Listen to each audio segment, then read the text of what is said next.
So, advanced learners, you had this question as part of your mock examination, the options for extended writing, and you could have chosen that. Some of you also chose that, so it is important we correct it.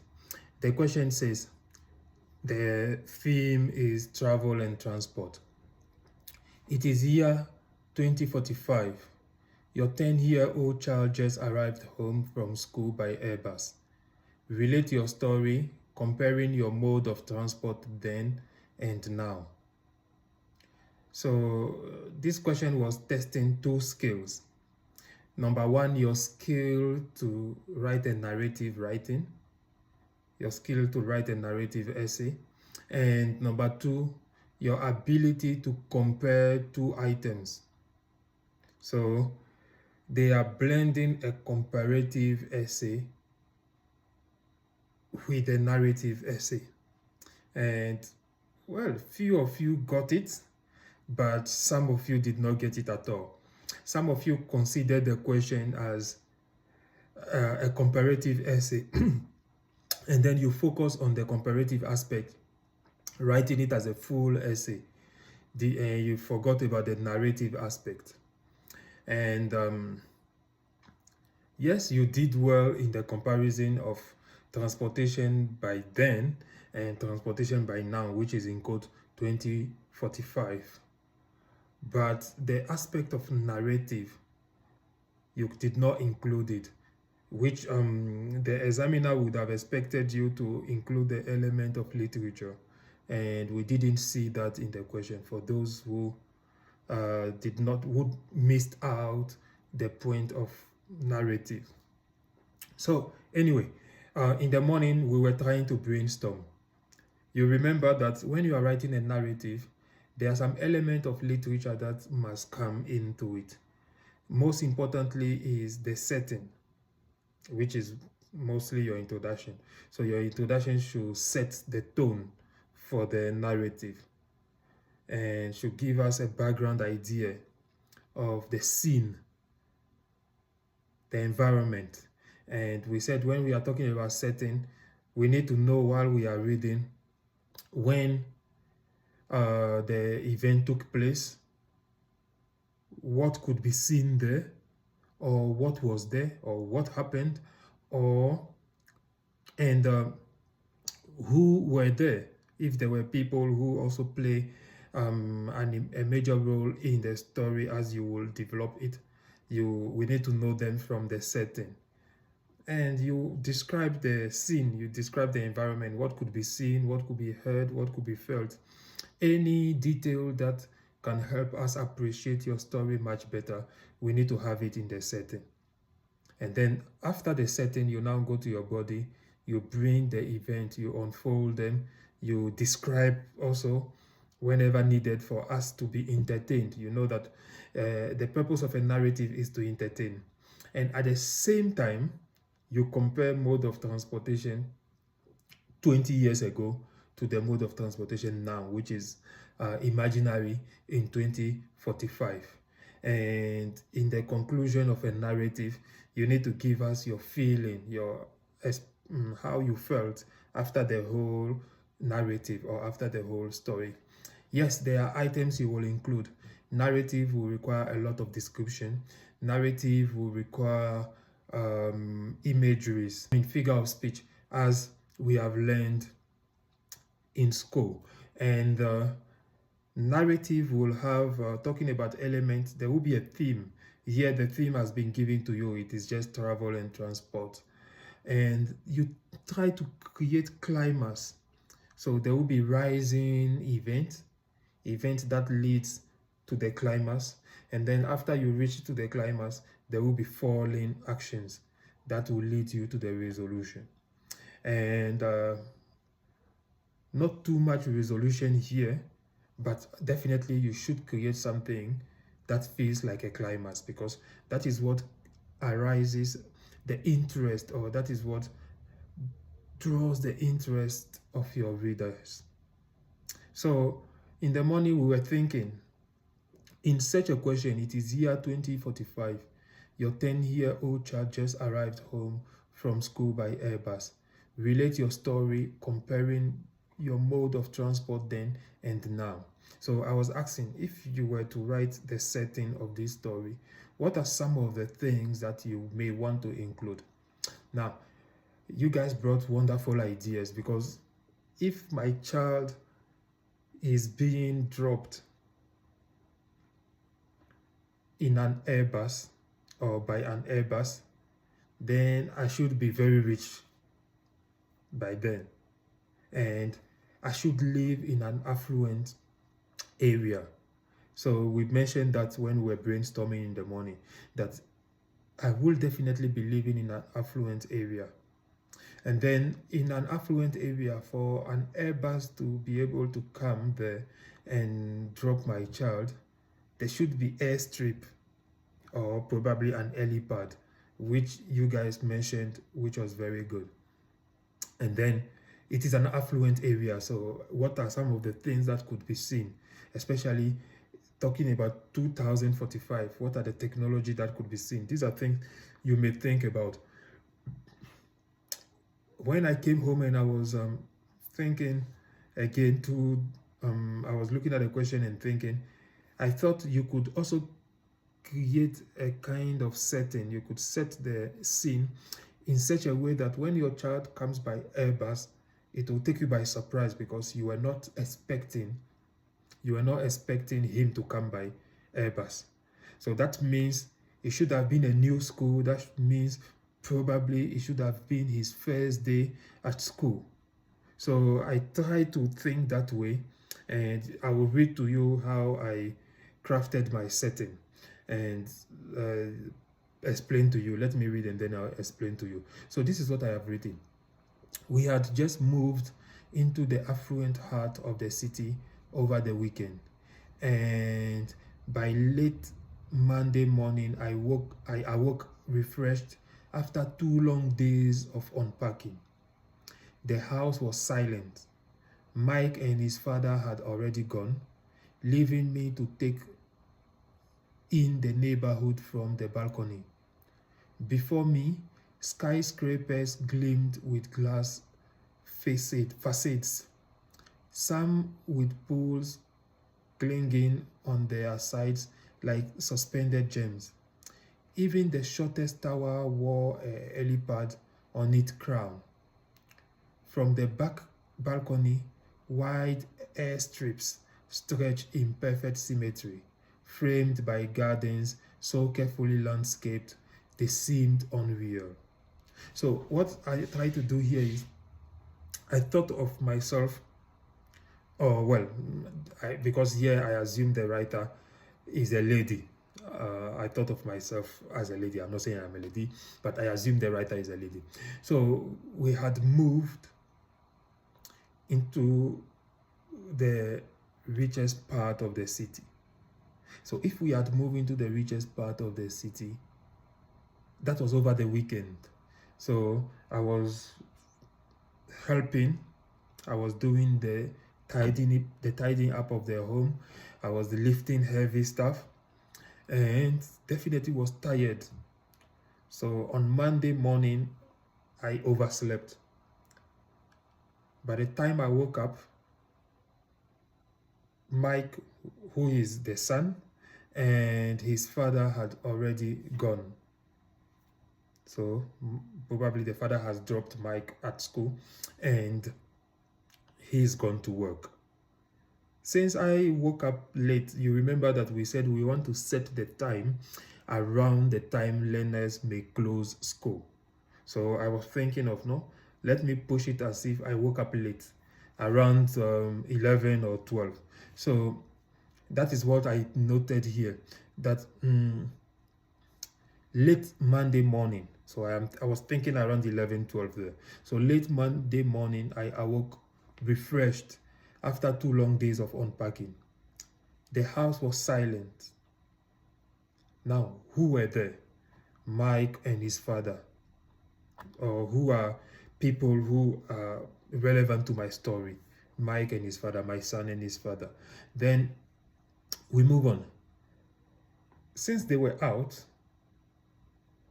I had time to now admire the neighborhood.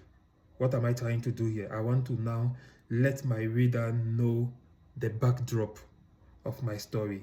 How was our neighborhood? How was our neighborhood looking like? That is why I try to introduce the uh, helipad that we mentioned in class, or the airstrips, because I will need these items to introduce my coming by Airbus. So that is what I try to do here, leaving me to take in the neighborhood from the balcony. Before me, skyscrapers gleamed with glass facades, some with pools clinging on their side like suspended gems. Even the shortest tower wore an helipad on its crown. From the back balcony, wide airstrips stretched in perfect symmetry, framed by gardens so carefully landscaped they seemed unreal. So I mentioned the items we listed when we were brainstorming, but it is a story, so you cannot just put them in bulletin as we did in class in the morning. You need to creatively present them in the setting of a story, and that is what I have tried to do. So I have tried to describe. I have. I will talk a bit more later when we are talking about the imageries I have used. But in this setting, I have tried to describe the environment in which I was living, and it portrays an environment of affluent people, of rich people, where it can make sense for an airstrip. I mean, for an Airbus to come and drop children. Let's continue in my body paragraph, my first body paragraph. 2 hours later, the calm broke as an Airbus descended gracefully onto one of the strips. I leaned forward, astonished, watching a group of learners step out, their laughter drifting upwards. Among them was Mike. My heart lifted. I had expected a bus, not a plane. When he bounded into the flat, flushed with excitement, I laughed and told him how 20 years ago children rode cramped buses that rattled over potholes, mornings filled with dust and chatter, not engines and skyways. So what did I do here? I created the impression that it was my first time seeing Mike coming home by an Airbus. Therefore, I was surprised. So when he came up, I now started and I was explaining to him, I was relating to him how lucky he is, or how interesting it is for him to be dropped by an airstrip, such a luxury that we did not get when we were in school. I mean, when we were younger, or 20 years ago. I don't know if you see the play here. Let's move on to the second paragraph. I described how we squeezed onto seats, books balanced on our laps, our laughter mingled with the smell of diesel. Mike chuckled, shaking his head as if I were inventing a story. Yet there had been sweetness in it. The fight for window seats, the thrill of spotting familiar faces, the closeness born of shared discomfort. His world, though, was different, swift, polished, and safe. In 15 minutes, he had come home, clothes still clean, mind unwearied. He could study mid-air, safe above the chaos of roads that once claimed too many lives. So my comparison ideally was made in this paragraph. In our time, as per what I said, your book will fall anyhow. You are in the wrecked bus, and your whole uniform is smelling diesel, and people will fight for windows. Well, I tried to create a sense of interest there, to say that we were enjoying because we didn't even know that there will be a time where people will come home with in Airbus, or learners will come home in Airbus. So I try to create interest there. That is the bit of narrative that was needed. Creating interest, because narrative are entertaining texts, and you intentionally put that gist of interest there, that vivid description, so that your readers may be interested and continue reading. And that is what I was trying to do. So um, from our time, the thrill of spotting familiar faces, the closeness born of shared discomfort. So I am trying to highlight the discomfort we used to have in our mode of transportation 20 years ago. Now, on the flip side, what are they enjoying? What is Mike enjoying? Mike enjoying a swift, polished, and safe mode of transportation, and he arrives within the shortest time possible, 15 minutes, a luxury that we did not get. And his clothes were still clean while ours were dirty, and his mind was still intact, which put him in the better mood to even continue his studies. But as our transportation did not allow us, when we came home, we were tired. The bus alone and the pothole. You see, that is a kind of idea I was trying to create there. The bus alone and the potholes alone will cause you to be tired already. Then I move on. He could study mid-air. He is in an Airbus. Relax. What could happen? He could decide to study in the middle of the flight. Then it was safer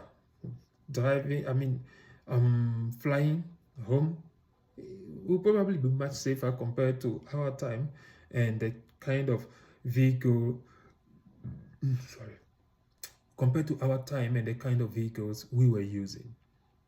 So you see that paragraph created the comparison. Ideally, I would say let's go to a third paragraph, but you could tell that I am almost reaching, I believe I have passed 250 words. So I just decided to stop there, and then I concluded. In the conclusion of our narrative, we need to say how we feel. We need to express our feeling, looking at the series of events, at the sequence of events. And then after that, that is the most important thing you do in the conclusion of a narrative. You express your feeling. So look at what I wrote here. Watching his curious smile, how did I feel? I felt a strange balance. Grateful for my past, but also for the smoother, safer world he now calls his own. So you see that it is in a story form. At the same time, I compared.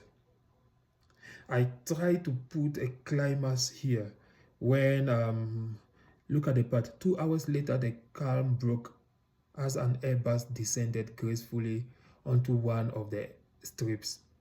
I leaned forward, astonished. So that is a bit of a climax.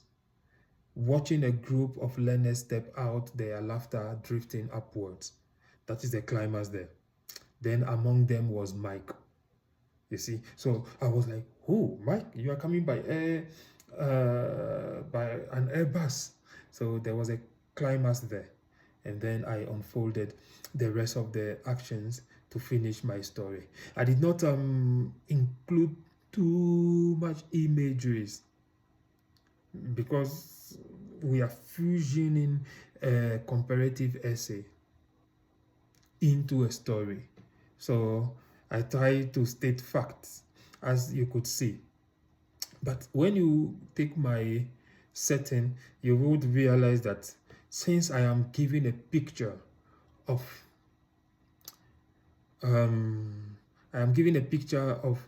the background, the scenery where my story took place, I try to be more literal. I try to use literary devices. Let's go through it quickly again and see. We had just moved into the affluent heart of the city over the weekend, and by late Monday, I awoke refreshed after 2 long days of unpacking. The house was silent. Mike and his father had already gone, leaving me to take in the neighborhood from the balcony. Before me, skyscrapers gleamed with glass facade. So I am using the sense of sight as I am describing so that my reader could picture, have a vivid description, picture what I am talking about in their mind. And then I can, some would pull clinging to their sides like suspended gems. When I say like suspended gems, that becomes a simile. I am comparing and using a comparative agent like suspended gem. Even the shortest tower wore a helipad on its own, on its crown. So the shortest tower wore an helipad. When you say that, what is happening? You are personifying. You are giving a human attribute to a non-living thing. So we are saying that the tower wore an helipad crown, or on its crown. So these are a few imageries that are used here. And then moving again from the balcony, wide airstrips stretched in perfect symmetry, framed by gardens so carefully landscaped they seemed unreal. So that is a bit of exaggeration I am doing here, hyperbole if you would remember. But I try not to put too much imageries in it, or I try not to put too many imageries in it.